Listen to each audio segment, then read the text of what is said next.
Hey and welcome. This is Bunny.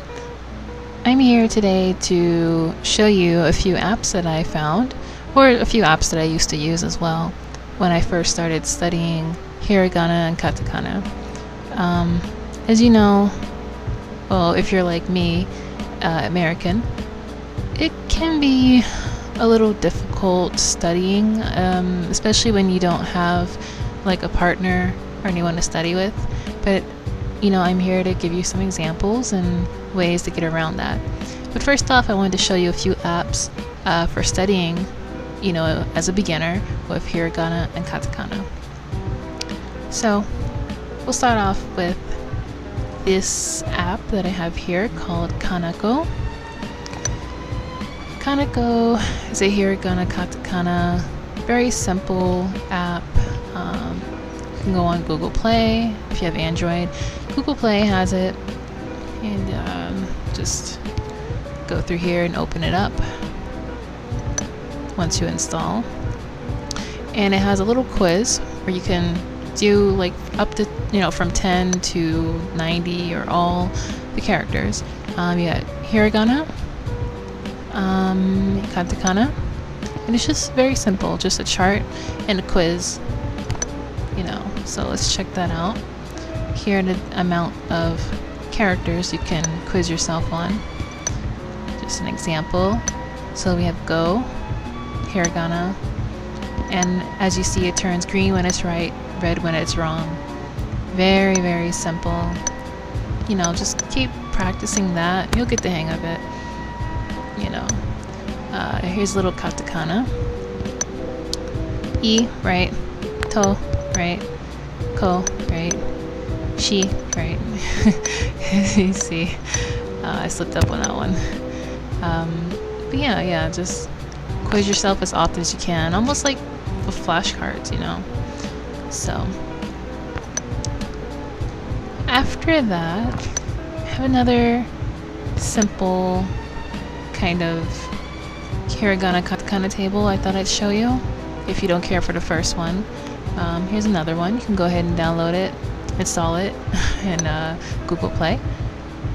And here you see another chart. It's another very simple chart. But the thing about this one is when you... The thing about this one is when you click on it, it changes between hiragana and katakana, which is, I think, very useful when you forget the two.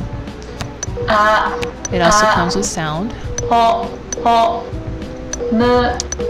Yeah, which is pretty good. You can enable the sounds. You can take off the romanji, to help practice better.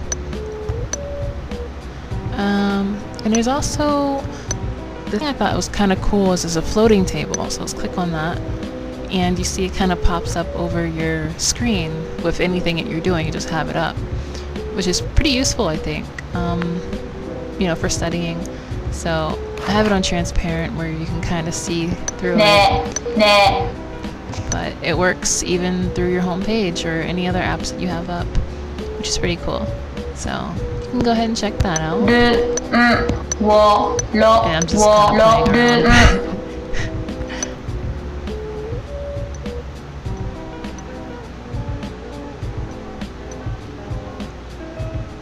Oh, and if you wanted to get rid of the ads, of course you have to pay extra. Honestly, it doesn't really bother me that much, so, just do whatever you think is best. So next I have Dr. Moku. This is an app I used to use a while ago to memorize, and I really liked the little quizzes it had. It also has a good way for memorizing the characters. It has pictures that kind of like give you an idea of ways to remember the sound. So here's a couple examples. If you have it on manual mode, you can click the sound when you're ready. And like for it's like Ed the pelican. I guess the character looks like a pelican, but it's cute. I mean, if this works for you, it didn't really work for me. I don't know, it doesn't work for me, but for some people I heard it's really good. But yeah, you have that. What else do we have?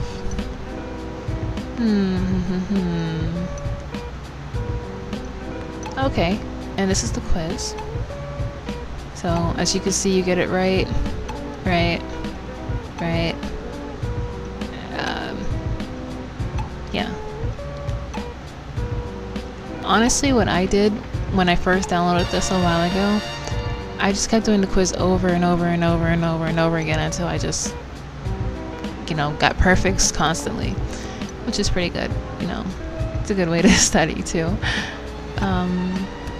They have visual recognition, audio recognition, so different ways to test your brain so you can remember all these characters. And to be honest, it shouldn't take you more than a week. It actually took me less than a week, only a few days to really memorize all of the hiragana and katakana characters. Now, if you don't practice, of course, you're going to forget, like I did. I don't practice my katakana as much, so sometimes I am a little rusty in that, but, the more you do it, the better. So, these are a couple of apps that can help you out with that. All kinds of things. But I really like this Dr. Moku one. A little reading practices, really simple hiragana words like inu, neko,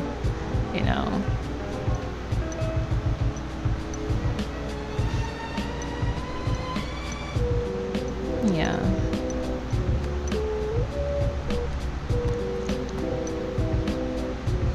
Well, that's about it for that one. Let's go check out the next one I have. J Dojo. I thought this one was cute. It's a Japanese Kana little game. If games are your thing, try that out. I suggest, So here I'll show you the A-I-U-E-O. Just to start off with. It's kind of funny actually.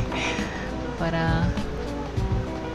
so you have the character and you have to click the attack, which is that matches it. So E, hit E. A. E, A. And it's pretty simple. So it just goes on for a while like this, but some people, games and visual and audio things work better, so I thought this was really cute and I thought I'd show you guys. Now, if you mess up, then, just, it will count against your score a little bit, but, you just keep going. And once you pass the main score of like 30, as you can see, I've got up to 34 and so on. You just wait for the time to run out, and they'll give you your final scan. And just ignore the ads, that's what I do. It's not that bothersome. And finish. I cleared it. Yay! Okay. 54 misses. Yeah. But still did good. See? Clear. Wait, 2 stars? Are you kidding? 46 out of 50? That's cheap. Well, anyways, there you have it. Japanese Kana. You can also install that in Google Play. So, yeah, those are a few apps. Just 4 for now, of mainly Kana. If you are learning Kana, which every beginner, it's like a must, like it's one of the first things you have to do. Yeah, start with hiragana and then katakana, because a lot of katakana characters look similar to hiragana, so